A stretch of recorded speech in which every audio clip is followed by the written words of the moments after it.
Hi friends. पिछली class में हमने फैराडे लॉ पढ़ा था कि अगर किसी कॉइल से जो फ्लक्स निकल रहा है वो चेंज हो रहा हो तो फ्लक्स चेंज की वजह से उस कॉइल में एक ईएमएफ या एक करंट इंड्यूस होता है। आज हम उस फैराडे लॉ को आगे लेके चलेंगे और आज जो हम पढ़ेंगे वो है लेंज लॉ। देखो, फैराडे ने हमें क्या बताया था कि अगर किसी कॉइल से निकलने वाला फ्लक्स चेंज हो रहा हो तो उसमें एक ई इंड्यूस होता है। ई मतलब होता है ईएमएफ या इलेक्ट्रोमोटिव फोर्स, जो एक तरह का वोल्टेज है और इसकी वैल्यू हमने पढ़ी थी, ये होता है N D phi upon D T. ये किसका लॉ था? ये था फैराडे लॉ। अब लेंज ने क्या किया? इस लॉ में लेंज ने यहां सिर्फ माइनस इंट्रोड्यूस करवाया। क्या करवाया? ये माइनस। लेंज के लॉ के स्टेटमेंट को समझना उतना इजी नहीं है जितना इसको आगे समझना है। स्टेटमेंट इसने क्या दिया? लेंज ने बताया कि if flux is changing for a coil then an EMF and a current will be induced in that coil. कि अगर किसी कॉइल के लिए फ्लक्स चेंज होता है तो उसमें ईएमएफ या एक करंट इंड्यूस होता है। उस इंड्यूस्ड करंट का direction, then the direction of that induced current will be, तो क्या बताया इसने? If flux is changing for a coil then an EMF will be induced in that coil. ये तो किसका लॉ था? फैराडे लॉ था। अब इसने आगे क्या कहा? इन दैट कॉइल। लेंज ने आगे ये कहा, this induce current will try to oppose the change due to which it is created। ये उस चेंज को अपोज करता है जिसकी वजह से ये क्रिएट हुआ है। अभी ये क्या कहना चाह रहा है, इसकी करेक्ट इमेज जो हमारे माइंड में है वो नहीं आई है। फिलहाल के लिए लेंज लॉ का स्टेटमेंट क्या है कि जो इंड्यूस्ड ईएमएफ या करंट है वो इस तरह से होता है कि ये उस अपोज को, उस चेंज को अपोज करता है जिसकी वजह से ये क्रिएट हुआ है।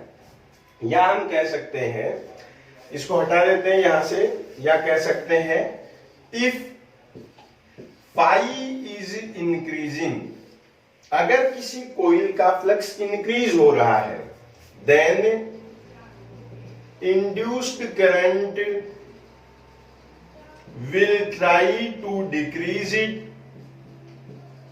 मतलब अगर किसी कॉइल के लिए फ्लक्स चेंज हो, किस रेस्पेक्ट में? फ्लक्स इंक्रीज हो, तो जो इंड्यूस्ड करंट है वो इसको डिक्रीज करना चाहेगा। And if phi is decreasing then induced current will try to increase it. अगर फ्लक्स इंक्रीज हो रहा हो तब तो ये उसको डिक्रीज करना चाहेगा, और अगर फ्लक्स डिक्रीज हो रहा हो तो इंक्रीज करना चाहेगा। अगर इसको फ्लक्स डिक्रीज करना है, कोई चीज डिक्रीज तब होती है जब नेगेटिव साथ में है, मतलब +10 है। डिक्रीज कब होगा? जब उसमें -5 है। तो हम क्या कह सकते हैं? अगर ट्राई टू डिक्रीज करना है तब तो रिवर्स बी अप्लाई होता है। कैसा बी? रिवर्स। और अगर I try to increase, increase कब होता है? 10 इंक्रीज तब होगा जब इसको +2 दिया जाए।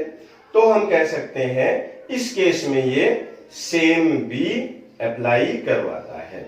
कैसे? मैं आपको एक दो एग्जांपल बताता हूं, उसके बाद इसका जो करेक्ट इमेज है वो अपने माइंड में बन पाएगा। उससे पहले एक चीज याद रखें कि एक राइट हैंड लॉ हम पढ़ते हैं।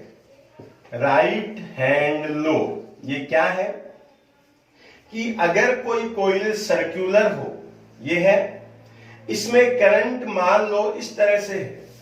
राइट हैंड लॉ ये है, if our fingers are in the direction of current then thumb will show the direction of magnetic field. कि अगर ये फिंगर्स करंट के डायरेक्शन में है तो मैग्नेटिक फील्ड किधर आता है? अगर करंट यूं है तो थंब किधर आ रहा है? बाहर। तो जो इसका मैग्नेटिक फील्ड है बी, वो आता है आउटवर्ड। जिसको हम लिखते हैं डॉट से। अगर इस पे लिखा हुआ हो एरो इस तरह से, तो राइट हैंड लॉ क्या है, if our fingers are in the direction of current, तो ये रहा करंट, तो थंब किधर जाएगा, इस बार इनवर्ड। यहां जो मैग्नेटिक फील्ड होगा वो होगा इनवर्ड। इससे उल्टा अगर एक, जबकि अगर वायर स्ट्रेट हो तो लो ये है कि देखो अगर वायर यूं है और करंट हमें यूं दिखा रखा है, तो अगर हमारा थंब करंट के डायरेक्शन में हो तो जो फिंगर्स है उसको इस तरह से एडजस्ट करेंगे 90 के एंगल पे, तो इस इधर के जो पॉइंट्स है वायर के इधर, उन पे मैग्नेटिक फील्ड आता है अंदर इनवर्ड। लॉ क्या है, if thumb is in the direction of current, अगर हमारा जो अंगूठा है वो करंट के डायरेक्शन में हो, ठीक है, तो पाम को, हथेली को और फिंगर्स को 90 के एंगल पे यूं सेट करेंगे। ये है पोजीशन वेक्टर, मतलब जिस लाइन पे हमें मैग्नेटिक फील्ड चाहिए, और ये है वो पॉइंट। तो अब करंट अगर यूं है तो जो वायर के इधर के पॉइंट है वहां मैग्नेटिक फील्ड जाता है इनवर्ड, और अगर यहां निकालना हो तो फिंगर थंब रहेगा यूं, पाम रहेगा यूं इस लाइन पे, और फिंगर्स आएगी बाहर, तो इस पॉइंट पे भी आता है आउटवर्ड। अब इस चीज को लेंज ने किस तरह से अपने लॉ पे अप्लाई किया, ये चीज हम सीखते हैं। लेंज लॉ पे ऑलमोस्ट 7 या 8 तरह के क्वेश्चंस बन सकते हैं। हम एक करके सभी को लेंगे और सबको सोल्व करेंगे। स्टार्ट करते हैं टाइप 1 से। देखिए क्वेश्चन नंबर 1, कोई ऐसा क्वेश्चन है जिसमें यूं मैग्नेटिक फील्ड दिखाया गया है और कोइल यहां है, और बोल रखा है if coil is going in magnetic field then find direction of induced current.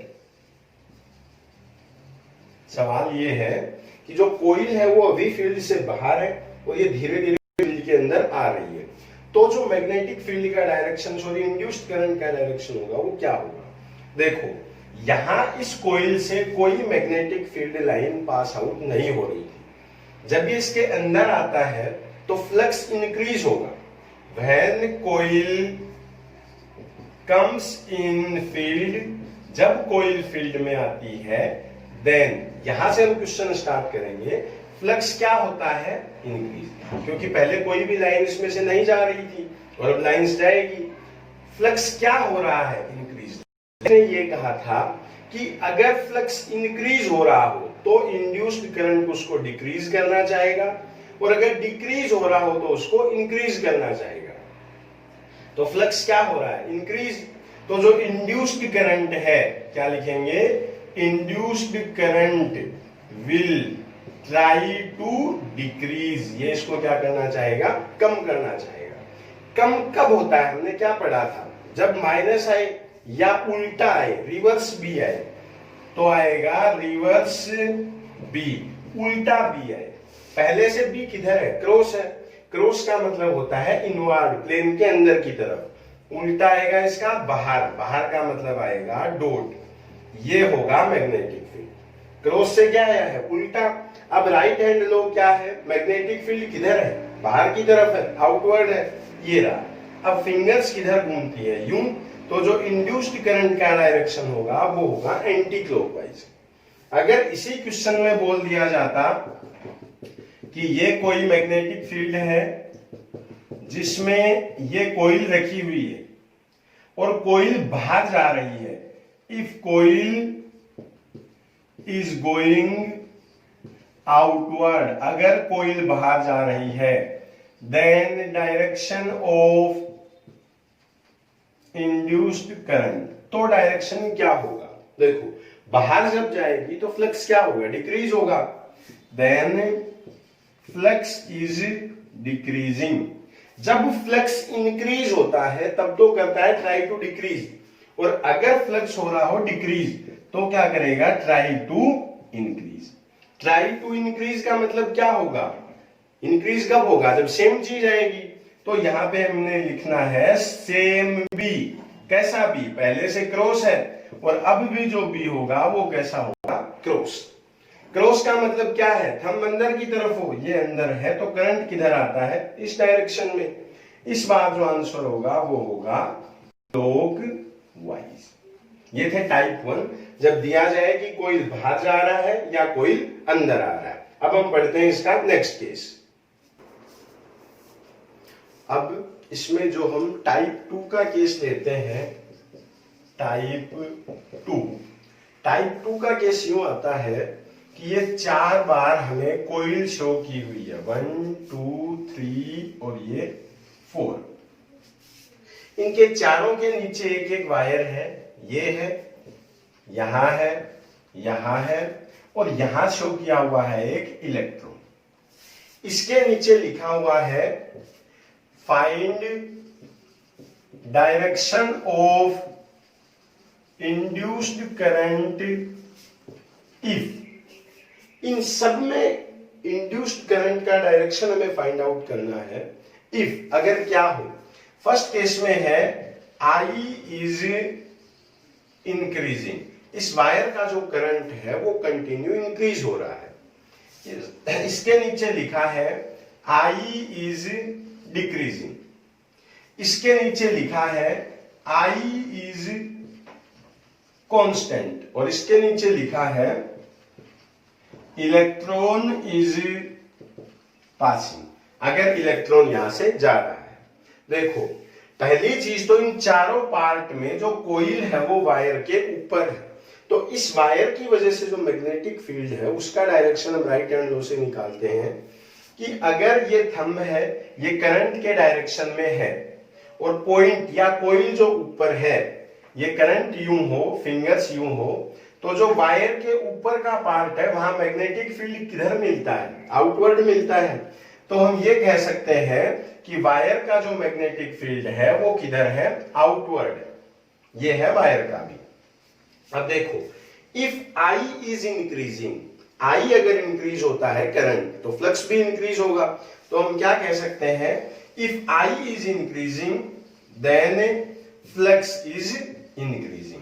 अगर फ्लक्स इंक्रीज होता है तो लेंज लॉ के अकॉर्डिंग हम क्या कह सकते हैं, if I is increasing then induced current will try to decrease it. तो हम क्या लिखेंगे, then induced current will try to decrease it. अब डिक्रीज कब होता है, जब रिवर्स भी आए, अपोजिट भी आए।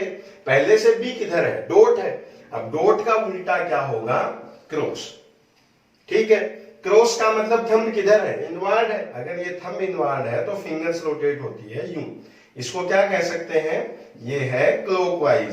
तो अगर इस वायर का करंट इंक्रीज हो रहा हो तो जो कोईल बनी हुई है इसका मैग्नेटिक इंड्यूस्ड करंट जो होगा वो कैसे डायरेक्शन में होगा, clockwise.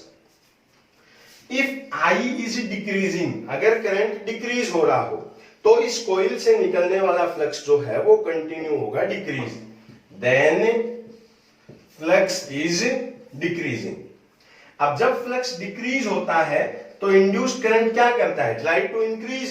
So induced current will try to increase. अब इंक्रीज कब होता है, जब सेम साइन की कोई वैल्यू आए या पॉजिटिव आए। तो डॉट पहले से है, सेम साइन का मतलब होगा फिर से कैसा मैग्नेटिक फील्ड आए, डॉट। डॉट का मतलब क्या है, आउटवर्ड है। अगर थंब आउटवर्ड है तो जो फिंगर्स है वो कैसे रोटेट होती है, एंटी क्लॉकवाइज। तो यहां से क्या याद रखेंगे, अगर करंट डिक्रीज हो रहा है तो फ्लक्स, ये इंड्यूस करंट कैसा आ रहा है, एंटी क्लॉकवाइज। तीसरा क्वेश्चन है आई इज कांस्टेंट। अगर करंट कांस्टेंट है तो जो फ्लक्स निकल रहा है वो चेंज नहीं होगा। अगर फ्लक्स चेंज नहीं होगा तो कोई करंट इंड्यूस नहीं होगा। इफ आई इज कांस्टेंट तो फाई इज कांस्टेंट, फाई नहीं बदलेगा। अब ई क्या था, N D phi upon D T. अगर फाई कांस्टेंट है तो कांस्टेंट का डिफरेंशिएशन क्या होता है, जीरो। तो जो इंड्यूस्ड करंट होगा वो कैसा होगा, जीरो। फोर्थ है इफ इलेक्ट्रॉन इज पासिंग, देखो एक इलेक्ट्रॉन से कैसा करंट बनेगा इसको इमेजिन कर पाना थोड़ा मुश्किल है, लेकिन यहां तक तो इलेक्ट्रॉन आएगा पास और इसके बाद इलेक्ट्रॉन जाएगा दूर। तो यहां से हम क्या कह सकते हैं, when electron passes near the coil the direction of induced current will be changed।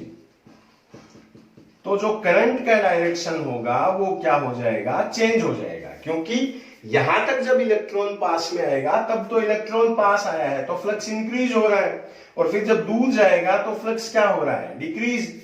ये थे 4 केस, करंट इंक्रीज हो तो क्या, डिक्रीज हो तो क्या, कांस्टेंट हो तो क्या, और अगर इलेक्ट्रॉन पास से जाए तो क्या।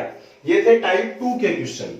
टाइप 3 में एक कैपेसिटर दिखाया गया होता है और उसमें हमें प्लेट की पोलैरिटी पूछी जाती है कि प्लेट की पोलैरिटी क्या होगी, ए की पोलैरिटी क्या होगी और बी की क्या होगी, या शॉर्ट में हमसे यह पूछा जाता है कि कौन सी प्लेट पॉजिटिव होगी और कौन सी प्लेट नेगेटिव होगी।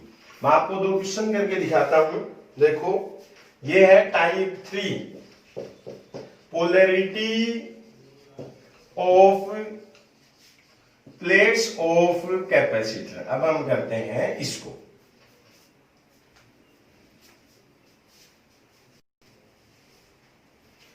देखिए मान लो एक इस तरह का मैग्नेटिक फील्ड हमें शो किया हुआ है और इसमें एक यूं सेक्शन बना हुआ है जिसमें कैपेसिटर एक प्लेट ऊपर है, बी प्लेट नीचे है, और कहा जाता है कि इसको नीचे लेकर आते हैं। If loop is going outside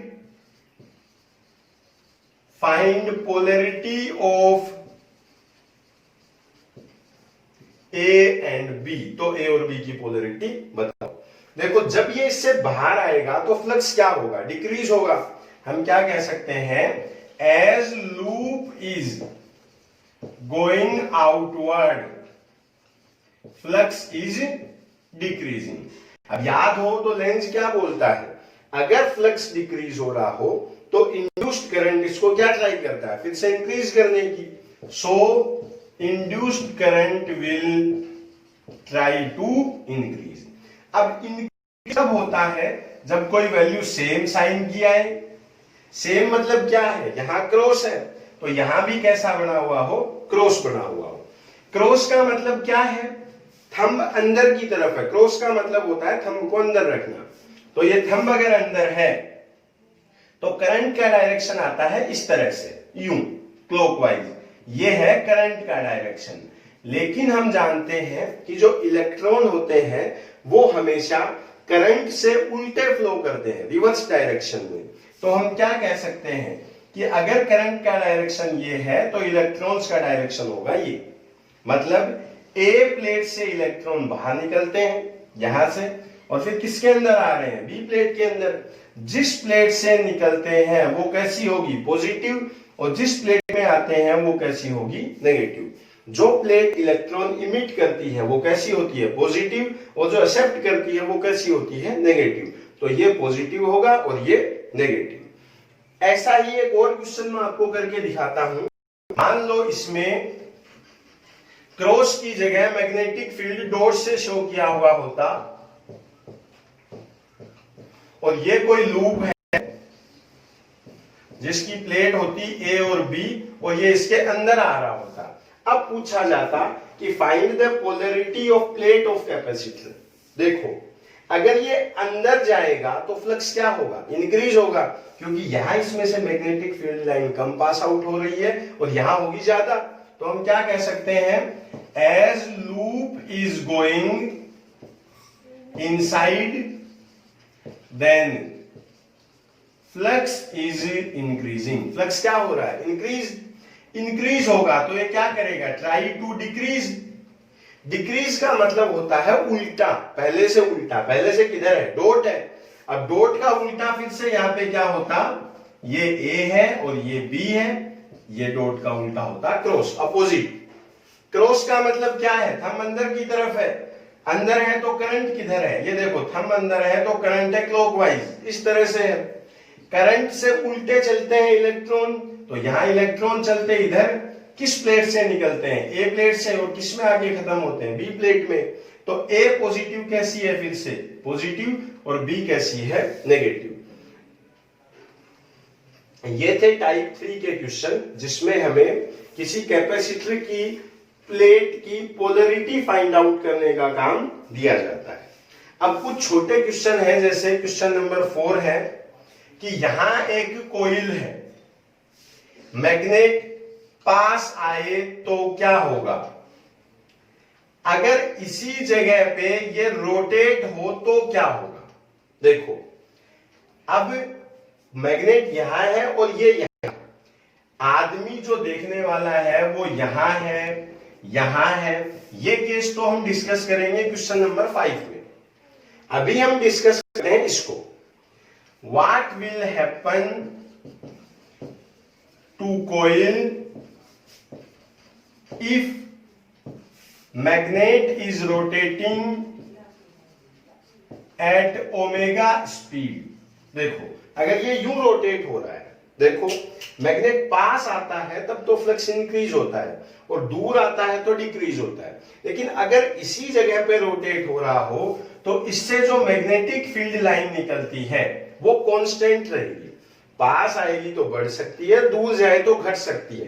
लेकिन अगर ये इसी पॉइंट पे रोटेट होती रहे तो फ्लक्स क्या रहेगा, कांस्टेंट रहेगा। अगर फ्लक्स कांस्टेंट हो तो E इज इक्वल्स टू हम क्या पढ़ते हैं, N D phi by D T. अगर फाई कांस्टेंट हो तो जो इंड्यूस्ड ईएमएफ है वो कितना लिया जाता है, 0। ये था केस 4। अब चलते हैं केस 5 में।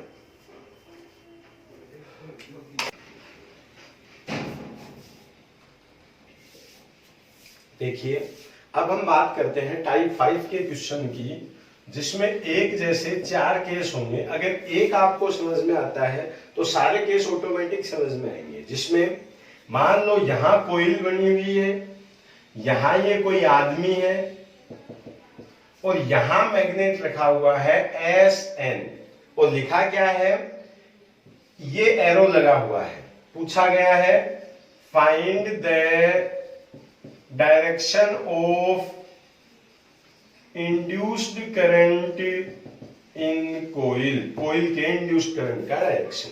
देखो याद क्या रखेंगे कि जो मैग्नेट है इसका मैग्नेटिक फील्ड है, इसका S to N डायरेक्शन होता है, मतलब इसके मैग्नेटिक फील्ड का जो डायरेक्शन है वो ये। अब क्वेश्चन में हो क्या रहा है कि मैग्नेट जा रहा है दूर, कोइल से अगर मैग्नेट दूर जाएगा तो फ्लक्स क्या होगा, कम होगा। तो हम क्या लिख सकते हैं, फ्लक्स इज डिक्रीजिंग, फ्लक्स हो रहा है डिक्रीज। अब लेंज बोलता है कि अगर फ्लक्स डिक्रीज हो रहा है तो इंड्यूस्ड करंट इसको क्या करना चाहेगा, increase. So induced current will try to increase. Increase करने का जब काम आता है तो सेम डायरेक्शन में करंट या मैग्नेटिक फील्ड आता है। अब इसका मैग्नेटिक फील्ड अगर इधर है तो सेम बी आएगा। सेम बी का मतलब ये है कि कोइल का मैग्नेटिक फील्ड होगा इधर, इंड्यूस्ड करंट की वजह से, आदमी होगा ये इधर। इस ऐसे क्वेश्चन में जो देखना है वो ये है कि हमें इस डायरेक्शन में खड़ा होना है या इस डायरेक्शन में। अब कोइल मेरे सामने है और मैं यहां हूं इसकी जगह पे, मैग्नेटिक फील्ड है मेरी तरफ, मतलब थंब जो है वो मेरी तरफ है, ये है इधर भी। थंब अगर मेरी तरफ है तो मैग्नेटिक फील्ड रोटेट होता है यूं। देखिए थंब अगर मेरी तरफ है तो मैग्नेटिक फील्ड रोटेट होता है यूं। कौन सा डायरेक्शन है, क्लॉकवाइज या एंटी क्लॉकवाइज, एंटी क्लॉकवाइज। तो इसका आंसर दे दिया जाएगा एंटी क्लॉकवाइज। फिर से सुनिएगा, पहले बी का डायरेक्शन फाइंड आउट करेंगे। कैसे, फ्लक्स डिक्रीज हो रहा था, ट्राई टू इंक्रीज किया, इसलिए सेम डायरेक्शन में बी आया। सेम बी मतलब अगर मैग्नेट का मैग्नेटिक फील्ड इधर था तो इसका भी मैग्नेटिक फील्ड इधर हुआ। इधर मतलब थंब है मेरी तरफ, अब थंब मेरी तरफ है तो मैग्नेटिक फील्ड है इस तरह से, इसलिए जो करंट का डायरेक्शन हमने लिया वो ले लिया एंटी क्लॉकवाइज। मान लो इसी में एक और केस हम लेते हैं। देखिए मान लो ये कोइल होती यूं, मैग्नेट होता यूं S2N, कोयल इधर, ये मैग्नेट इधर आ रहा होता और पर्सन उस साइड में होने की बजाय इधर होता, तो क्या होता? देखिए चेंज सिर्फ इतना है कि जो आदमी का डायरेक्शन है वो यहां बदल गया है। मैग्नेट दूर जा रहा है तो हम क्या लिखेंगे? Flux is decreasing. किसके रेस्पेक्ट में देखते हैं? कोयल के रेस्पेक्ट में। कोयल से दूर जा रहा है तो कोयल का फ्लक्स क्या हो रहा है? डिक्रीज। तो ट्राई टू इंक्रीज। तो कैसा बी? Same B. ठीक है। अब मैग्नेट का मैग्नेटिक फील्ड किधर है? इधर है। ये मैग्नेटिक फील्ड का डायरेक्शन है, ये मोशन का डायरेक्शन है। किस डायरेक्शन में मोशन है? मैग्नेटिक फील्ड का इधर है। तो सेम बी के लिए अब ये आदमी है इधर और जो कोयल है वो है इधर और मैग्नेटिक फील्ड है इधर। सेम बी है, इसका भी इधर है तो इसका भी इधर है, इसका भी इधर, यानी मैं यहां हूं, कोयल यहां है और थंब इधर है। थंब इधर है तो जो मैग्नेटिक फील्ड का डायरेक्शन है वो किसी लूप में यूं आता है। यूं आने का मतलब है कौन सा डायरेक्शन है ये? क्लॉकवाइज। मान लो मैग्नेट की पोजीशन चेंज कर दें, मतलब मैग्नेट बीच में नहीं होके मैग्नेट इधर हो और कोयल बीच में हो, तो किस तरह से क्वेश्चन आ सकता है? इसी में तीसरा केस हम देखते हैं। मान लो यहां कोयल हो, यहां ये पर्सन का साइन हो और ये मैग्नेट इधर हो, S2N हो और ये कोयल पास आ रही है। पूछा जाए find the direction of induced current in the coil, तो कैसे निकालेंगे? देखो मैग्नेट इस बार कोयल के पास आ रहा है। क्या आ रहा है? पास आ रहा है। जब मैग्नेट पास आए, मैग्नेट इज कमिंग नियर, अगर मैग्नेट पास आए तो फ्लक्स क्या हो रहा है? फ्लक्स इज इंक्रीजिंग, इंक्रीज हो रहा है। तो इंड्यूस्ड करंट क्या करेगा? Induced current will try to decrease. इसको क्या करना चाहेगा? डिक्रीज करना चाहेगा। डिक्रीज करना चाहेगा तो कैसा बी आएगा? Reverse B. पहले से मैग्नेटिक फील्ड है इधर, S2N मतलब इधर, इस साइड में।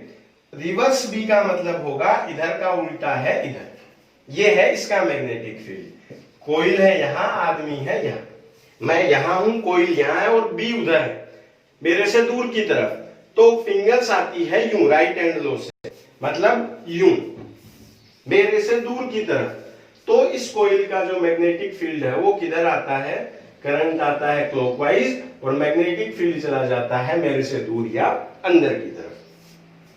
ये तब के केस है जब एक कोयल हो, एक ऑब्जर्वर हो और एक मैग्नेट हो, इन तीनों के बीच कोई रिलेटिव मोशन हो, तब इंड्यूस्ड करंट का डायरेक्शन किस तरह से निकाला जाता है। नेक्स्ट पढ़ते हैं case 6।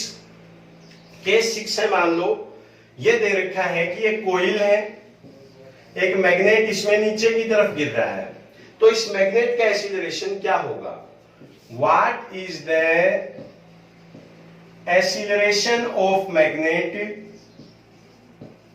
if magnet is falling freely? अगर ये फ्रीली गिर रहा है तो क्या होगा? देखो जब ये फ्रीली गिरेगा तो मैग्नेट कोयल के पास आ रहा है, अंदर आ रहा है। अंदर जब आएगा तो क्या होगा? फ्लक्स क्या होगा? इंक्रीज होगा। तो ये क्या करेगा? Try to decrease. तो coil will try to decrease और oppose the motion of magnet. तो जो मोशन ऑफ मैग्नेट है उसको ये अपोज करेगा। अपोज करेगा मतलब ये पहले फ्रीली कोई बॉडी अगर गिरती है तो गिरती है जी एक्सीलरेशन से। अब इसको अगर अपोज करते हैं, जी एक्सीलरेशन को अपोज करते हैं तो क्या होगा? जी से कम। तो इस क्वेश्चन का आंसर दे दिया जाता है लेस देन जी। अगर इसी में क्वेश्चन में यूं दिया गया हो, ये मैग्नेट हो और इस कोयल में यहां एक कट हो, अब पूछा जाए कि जब ये नीचे आएगा फाइंड एक्सीलरेशन ऑफ मैग्नेट। अब देखो कोयल से रिलेटेड कोई फ्लक्स नहीं होगा। फ्लक्स होता है क्लोज बॉडी के लिए, ये यहां से ओपन है, कोई फ्लक्स नहीं होने की वजह से अब इसका आंसर दिया जाता है जी। अगर कोईल फुली कनेक्टेड हो तब तो आंसर देंगे लेस देन जी, और अगर कोईल में ये कट लगा हुआ हो तो आंसर देंगे जी। टाइप 6 था। अब चलते हैं टाइप 7 में। टाइप 7 में किस तरह का क्वेश्चन आता है कि अगर एक स्प्रिंग है या कोई कोईल हम मान लें, ये एक स्प्रिंग है या एक कोईल है, इसमें एक गैल्वेनोमीटर लगा हुआ है, यहां से एक मैग्नेट NS ओसिलेट करता है U। तो जो गैल्वेनोमीटर में करंट इंड्यूस होगा उसका ग्राफ किस तरह का होगा? इफ मैग्नेट इज, ये है case 7, oscillating in coil, then what is the real plotting of potential with respect to time? इसको पोटेंशियल नहीं बोल के EMF बोलते हैं, वो ज्यादा सही रहेगा। देखो पहले ये इसके अंदर आता है यहां तक, तो क्या होगा? Flux is increasing. जब ये इसके बीच में चलता है तो रहता है फ्लक्स इज कांस्टेंट, और जब ये बाहर निकलता है तो होता है फ्लक्स इज डिक्रीजिंग। जब फ्लक्स इंक्रीज होता है तो इंड्यूस करंट क्या करता है? Try to decrease. यहां लिख सकते हैं हम ट्राई टू डिक्रीज। डिक्रीज कब होता है? जब उल्टा या नेगेटिव आए, तो यहां हम लिख सकते हैं नेगेटिव ई। फाई कांस्टेंट हो तो ई होता है 0, और अगर फाई डिक्रीज हो रहा हो, मैग्नेट जब दूर जा रहा हो, फ्लक्स डिक्रीज हो रहा हो, तो हम लिखेंगे ट्राई टू इंक्रीज या पॉजिटिव ई। ओसिलेटिंग वर्ड लिखा हुआ है, इसका मतलब लाइन स्ट्रेट नहीं होके sine theta cos theta type के होगी। तो जो प्लॉटिंग है वो कुछ इस तरह से की जाएगी, पहले माइनस ई, तो ये, फिर 0 और फिर प्लस ई, ये इधर ई लिख दिया जाएगा और इधर टी। ये थे लेंज लॉ के कुछ टाइप के क्वेश्चंस। अभी ये कंप्लीट नहीं हुए हैं, बाकी काम पढ़ेंगे नेक्स्ट लेक्चर में। बाय।